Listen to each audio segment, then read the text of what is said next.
survivor. I remember those words when people turn around and say, are you a victim? I would never class myself as a victim because it was never my fault. I was put in harm's way. The people that went to look after me and my family had a duty of care. All my life, institution after institution, not only the police, the courts, every single thing that I've ever come across in my life has been adversely corrupt. I went before a judge at 6 years of age. The judge is looking down at a little boy and saying to this little boy, would you like to go to the seaside, sonny boy? Would you like to go to the seaside? The little boy is looking up at the crest, the unicorn, and the crown. He's trying to work out what the symbol is, what it all means, what these uniforms of these police officers mean. Where are they when it comes to our children? Why aren't our courts act in favour of the people? Not the corporations, not the people that make the money. Let's say, hypothetically, victims, although it's not their fault. The survivors of this never ever get remedy. I went through years and years of psychological, physical and mental abuse.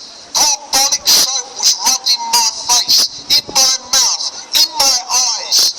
The bathrooms were the torture chambers where they used to beat children.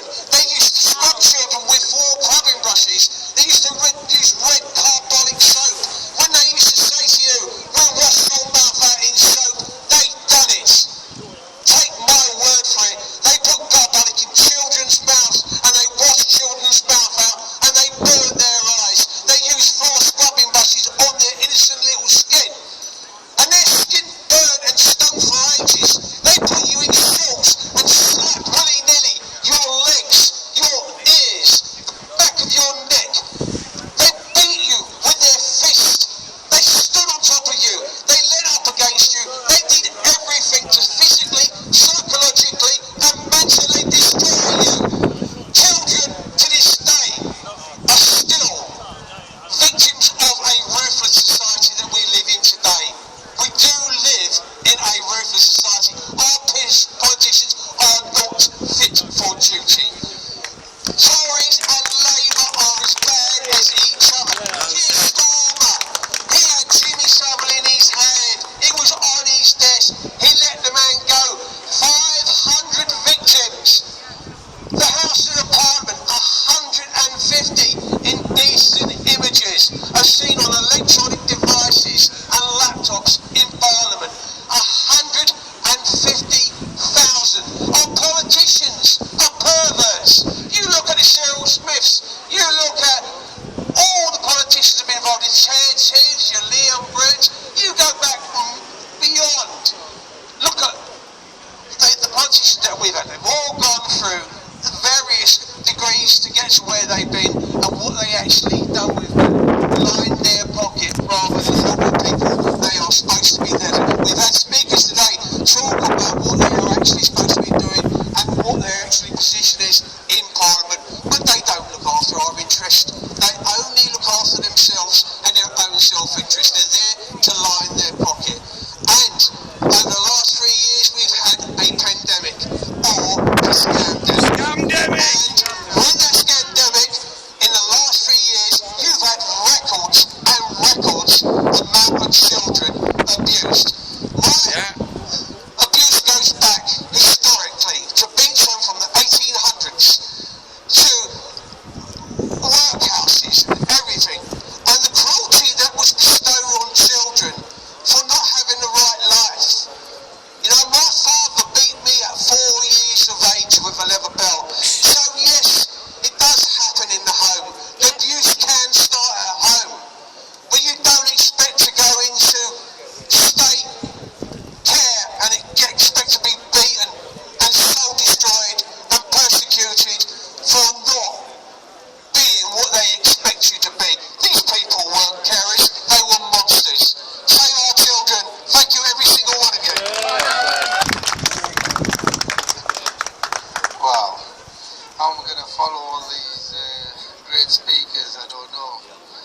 So what I'm going to do is I'm just going to go into the Speak up a bit. problem that I've been noticing throughout the United Kingdom.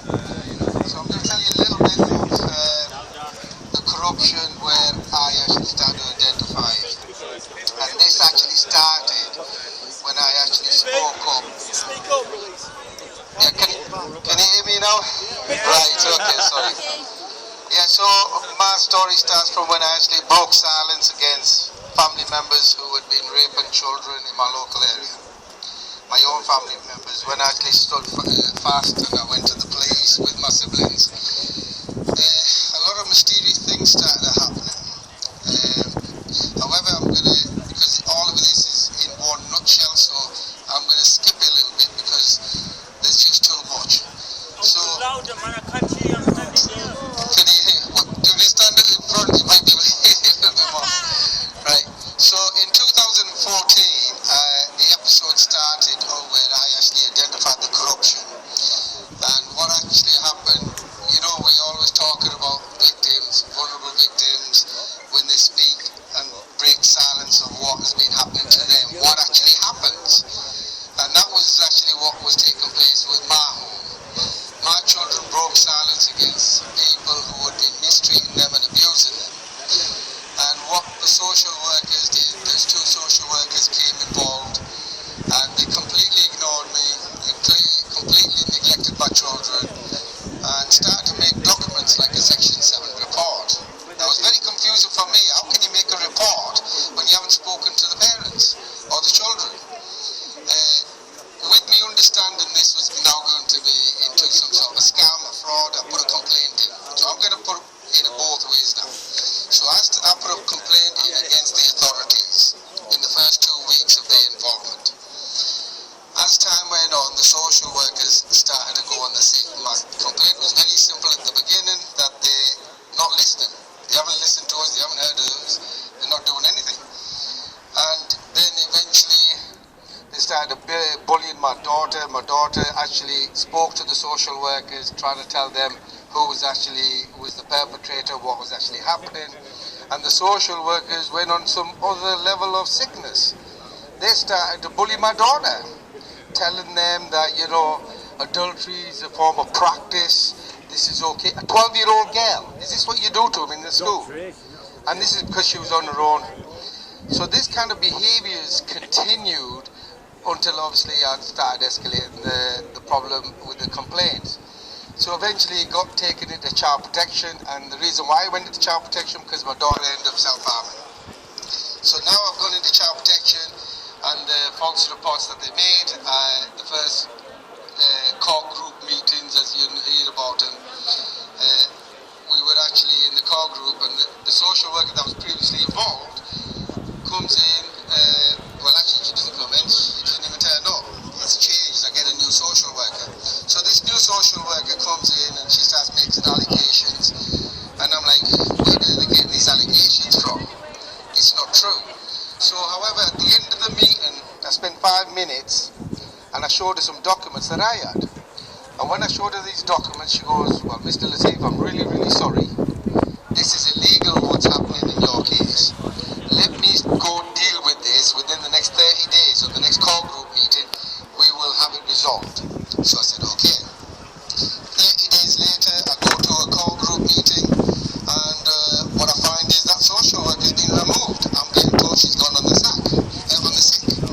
So I'm thinking, okay, so another social worker comes in, she tells me, making false allegations, and I'm thinking, well, I can't keep doing this. So I did the same thing with her.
was coming out. Yeah, pick and choose. So this idea, the way they were doing it, I thought, okay, no problem, let's just deal with it in the ombudsman. Now my complaint was quite serious. They had on it that they were withholding information from the courts and other professionals. They were lying to the courts and other professionals, etc., etc. So I had to wait till the ombudsman. Now the ombudsman got involved in 2017 in January. However, the local authority, Middlesborough Council, Middlesborough Social Services, withheld the documents from him from January till late October or 17. So that he's now, first time he's actually working with me is in November. Now when my daughter was being bullied, intimidated, threatened, somewhere across the line, my daughter had rang 999, Childline, NSPCC, the lot. And no aid came. The reason why no aid firstly comes is because everywhere you ring, these lot, the police and everybody else, goes and gives the same information to the same social workers who's committing perjury. Yeah. So then you've got a bit of a narcissist problem where they don't like it. So they started to bully my daughter more and more and more. But during the cross the line, my daughter started to record every time she was concerned, she was worried about what was going on around her. So now I've got to the ombudsman in November. I shared with him 5% of my information, only 5%. Within that information I gave him 2 recordings. So he brings me back at Christmas in 2017. He goes, Mr. Lateef, I just want some clarity. This recording I'm listening to, I'm under the impression it was recorded at a particular place. I said, yeah, you're right. He goes, well now I'm more confused. I said, why are you confused? He goes, because on this recording there's crimes taking place on your children, in front of the perpetrator, in front of the social worker, but on the same day the social worker is reporting them same crimes that are taking place in your home 25 miles away. So I said to him, I said, look, that's why I'm going through a complaint procedure. They're a bunch of idiots, liars, criminals and storytellers. So I thought, okay, we're going to deal with this. I'll give him some more information. Well, 1st of January 2018, I shared him a little bit more information. When I shared him this information, by the 2nd of January, he sends me an email, Mr. Lateef, I no longer can investigate your case as it's been passed through the courts. Now, which courts are they talking about? Because I never seen nobody. I never spoke to any judge. No judge has ever spoken about my information or my evidence. You know what I mean? So this is how they fobbed me off. So you know when you go up these ladders, you keep going up. Well, I've got to the top where you knock on the door and there's nobody home. Okay? It's all a total shite. I'm sorry about the language. Carry on, it's a complete farce. It's complete bullshit. It's like, you know, these police officers, the amount of times these police officers are associating themselves with social workers under fraudulent court orders. You understand? That don't exist. We could prove this now because this is what they kept telling me. Every time send the police over to intimidate me, threaten me. What the hell are you intimidating me, threatening me for? I'm trying to release information. I'm trying to report a crime. My children are trying to report a crime. But once the authorities get involved, it starts to just a cover up. One makes a mistake to cover her up, they make another mistake to cover up. And when a social worker gets involved, who's genuine, they sack her, remove her, and send her on the sick. I'd gone through this process, 13 social workers, 14 managers, and 5 directors. Okay? And then it come to a point where I knew this was a shit show.